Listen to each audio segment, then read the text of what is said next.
2 years ago, I predicted that TikTok was going to be banned here in the US, and now it looks like it's actually happening. On January 17th, the Supreme Court upheld a law requiring TikTok's parent company, ByteDance, to divest its US operations by January 19th or face a ban. And like a dramatic teenager storming off during a family argument, TikTok suspended its US operations a day earlier, January 18th. But only 24 hours later, it had restored services thanks to a promise by Trump to provide a 90-day extension. So why is this happening in the first place? What is the big deal? Well, as with all conspiracies, it comes down to spying, specifically data.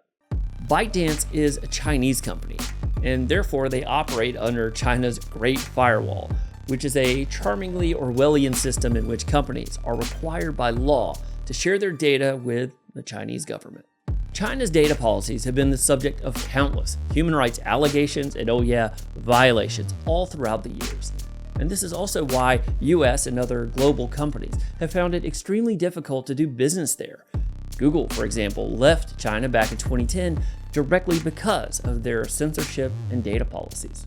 In overly simplistic terms, given TikTok's current terms of service and where their data is housed, China could, at least in theory, track essentially everything on every user's phone, including what you do on other apps and other sites.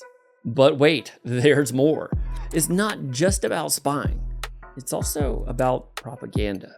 Several studies have suggested that TikTok serves up far more inflammatory content to US users than it does anywhere else in the world. It's a tool wired directly into every user's mind and is the perfect foundation for spreading misinformation really quickly if they ever chose to do so. Again, look at what they do with their own media to their own citizens. They censor, they indoctrinate. It's what they do. So, what are TikTok's options? I think there are two paths here, maybe three. First, TikTok could actually divest as the law is mandating. And fun fact, a few years ago, Walmart, they actually tried to buy TikTok in partnership with a bunch of other companies. If that sentence doesn't make you feel like you've woken up in the middle of a Black Mirror episode, I don't know what will. The second option, at least as I see it, is to move TikTok's data to a neutral, transparent location, firewalled off from China.